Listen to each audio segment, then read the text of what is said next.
नमस्कार, मैं अमन रावत। आप जुड़ चुके हैं द हिल एक्सप्रेस के साथ।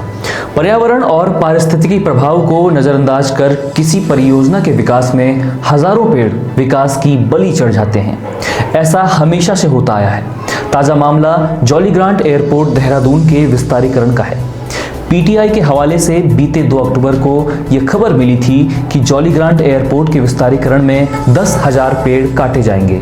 Additional chief conservator DJK Sharma ने बताया कि एयरपोर्ट के विस्तारीकरण के लिए 243 एकड़ वन भूमि का हस्तांतरण एयरपोर्ट अथॉरिटी ऑफ इंडिया यानी AAI को करने के लिए नेशनल वाइल्ड लाइफ बोर्ड को रिपोर्ट भेजी गई है। इसमें 10 किलोमीटर राजाजी नेशनल पार्क के पारिस्थितिकी संवेदनशील क्षेत्र की परिधि भी शामिल है। एयरपोर्ट के विस्तारीकरण के लिए जिस क्षेत्र से पेड़ काटे जाने हैं वह थानू क्षेत्र में आता है, जो अपनी प्राकृतिक सुंदरता और वन्य जीवों हाथी, तेंदुआ, चीतल, राष्ट्रीय पक्षी मोर आदि वन्य जीवों के विचरण के लिए जाना जाता है। थानों के जंगल से 10,000 पेड़ काटने के प्रस्ताव की खबर के बाद स्थानीय लोग पर्यावरणविद थानों के जंगल को बचाने के लिए एकजुट हो चुके हैं, जिसे लेकर कल लोगों ने थानू जंगल के पास सड़क में पोस्टर्स, नारों और जनगीतों से इस प्रस्ताव का विरोध किया।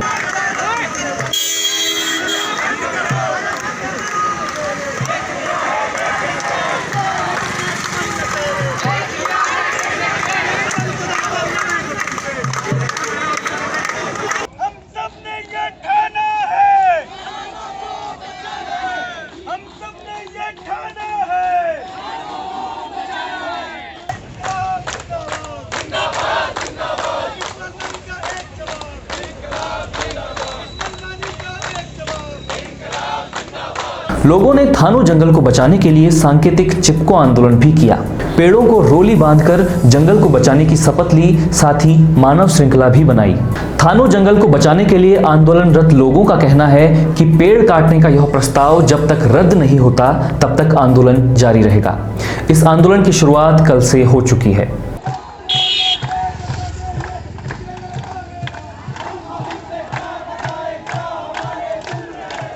असल मुद्दा जो है, अभी हाल ही में एक कैंपेन चल रहा है थानों बचाओ, जो आंचल शर्मा ने पिटीशन डाली है, उसमें काफ़ी सारे लोगों ने उसमें सहयोग किया है।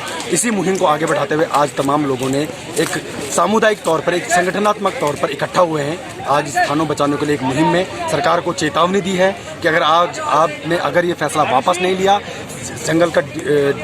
जंगल बचाने के लिए अगर सरकार पीछे नहीं हटी, तो ये मुहिम आगे बढ़ेगी और ये आंदोलन का रूप लेगी। ये बोल रहे हैं कि जो है ये जो विकास का मॉडल है, जो राक्षसी विकास का मॉडल है, जो प्लेन्स में सरकार चलाती है ये, तो वो पहाड़ के लिए नहीं है। पहाड़ के लिए अलग विकास का मॉडल चाहिए जिसमें जंगल को समाहित करके, जिसको को एग्जिस्टेंस की बात है। जो जानवर हैं, जानवर रहेंगे, हाथी रहेंगे और जानवर रहेंगे तो हम भी बचेंगे। अभी हम ये आइसोलेशन में नहीं जी सकते कि जानवर और पेड़ तो सब खत्म हो जाए और हम जीते रहें। पहले भी बहुत हमने लाखों पेड़ काट दिए और दिल्ली में उसका परिणाम देख रहे हैं। लेकिन हमारा क्या कोशिश है कि हम इसको दिल्ली गाज़ियाबाद की तर्ज पे बनाना चाहते हैं। 6-6 लेन के हाईवे, 4-4 लेन के हाईवे, जंगलों को काट दो बड़े बड़े। यहाँ से उत्तराखंड से कितने लोग हवाई यात्रा विदेश की करते हैं, और जो करते भी हैं, जिस पे इतना पैसा है विदेश जा सकता है, वो दिल्ली, देहरादून से दिल्ली की फ़्लाइट लेके दिल्ली भी जा सकता है, वहाँ से अंतर्राष्ट्रीय उड़ान भर सकता है। तो ये ज़रूरी नहीं है कि यहाँ पे अंतर्राष्ट्रीय हवाई अड्डा देने का कोई मतलब ही नहीं है। सिर्फ मुश्किल से 2% लोग भी देहरादून या उत्तराखंड से विदेश नहीं जाते हैं, और जाते भी हैं तो वो साल में 1 या 2 बार जाते हैं, तो दिल्ली से जाते हैं। तो ये कोई एक्सपोर्ट हब है। पर्यावरण प्रभाव की दृष्टि से 10,000 पेड़ों का काटा जाना बहुत बड़ी खबर है, लेकिन हिंदी मीडिया में यह खबर नाम मात्र ही कहीं रिपोर्ट हुई है। लेकिन हम आपके लिए इसकी पूरी विस्तृत रिपोर्ट लेकर आए हैं। तो चलिए सबसे पहले एयरपोर्ट विस्तारीकरण की इस परियोजना को विस्तार से समझने की कोशिश करते हैं। 2018 में सरकार ने जॉली ग्रांट एयरपोर्ट को अंतर्राष्ट्रीय मानकों के अनुसार विकसित करने की योजना बनाई, ताकि इस एयरपोर्ट से एयरबस के साथ बोइंग विमानों का भी संचालन किया जा सके और इसे अंतर्राष्ट्रीय एयरपोर्ट के रूप में भी विकसित किया जा सके। एयरपोर्ट विस्तारीकरण की इस परियोजना में एयरपोर्ट पर एक नया डोमेस्टिक टर्मिनल बनाया जाना है, जिसमें 4 aero bridge, 36 check in counter, 1 line baggage screening conveyor belt और self check in kiosk system बनाया जाएगा। साथ ही एयरपोर्ट के रनवे की लंबाई भी बढ़ाई जानी है। वर्तमान में इस एयरपोर्ट के रनवे की लंबाई 2140 मीटर है, जिसे बढ़ाकर 2765 मीटर किया जाना है। इस परियोजना के लिए 353 करोड़ रुपए का बजट स्वीकृत किया गया है।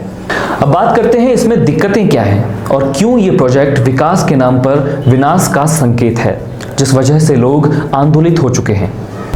इस परियोजना के लिए EIA यानी कि environment impact assessment report, Hindi में पर्यावरण प्रभाव आंकलन रिपोर्ट में कहा गया है कि इस क्षेत्र में कोई भी पशु पक्षियों की प्रजाति नहीं पाई जाती है, जबकि वास्तविकता इसके विपरीत है। वास्तविकता यह है कि इस क्षेत्र में लगभग 104 प्रजाति के पक्षी पाए जाते हैं और ये क्षेत्र हाथियों के संरक्षण का भी एक महत्वपूर्ण क्षेत्र है। इसके साथ ही इस क्षेत्र में तेंदुआ, हिरण, खरगोश, बंदर आदि वन्य जीवों का आवास है। दूसरा ये कि पर्यावरण संवेदनशील क्षेत्र में इतनी बड़ी संख्या में पेड़ों का काटा जाना पर्यावरण के साथ एक बड़ा खिलवाड़ है। 10,000 पेड़ों का काटा जाना यानी कि आधा जंगल साफ कर देना। क्या इतने विनाश के साथ यह विकास जरूरी है? क्या वाकई में अभी उत्तराखंड को बड़े एयरपोर्ट की जरूरत है?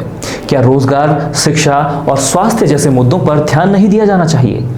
हवाई यात्रा करने में कितने लोग उत्तराखंड में समर्थ हैं? पर्यटक तो किसी भी माध्यम में आ ही जाते हैं। उत्तराखंड में वास्तविक रूप से जिन सेवाओं का विकास होना चाहिए वो तो कहीं दिखता ही नहीं, पर ऐसा विकास जरूर जोर शोर से किया जाता है जिसकी असल में आवश्यकता ही नहीं होती। अगर वास्तव में सरकार पर्यटकों के लिए हवाई सेवाओं का विकास करना चाहती है तो नैनीसैनी, चिन्यालीसौड़ और गौचर जैसी हवाई पट्टियों पर नियमित सेवाओं का संचालन किया जाना चाहिए, लेकिन सरकार का ऐसा कोई इरादा नजर नहीं आता।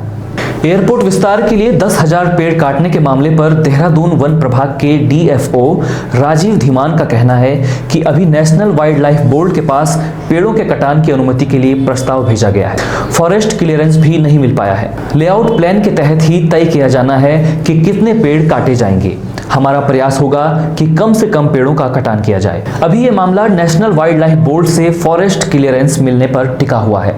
अगर इसे फॉरेस्ट क्लियरेंस मिलता है तो फिर सरकार इस पर क्या कार्रवाई करेगी ये देखने वाली बात होगी। लेकिन हमारा मानना यह है कि एयरपोर्ट के विस्तार के लिए पर्यावरण का इतना नुकसान किसी भी कीमत में नहीं किया जाना चाहिए। इस वीडियो में फिलहाल इतना ही। नमस्कार।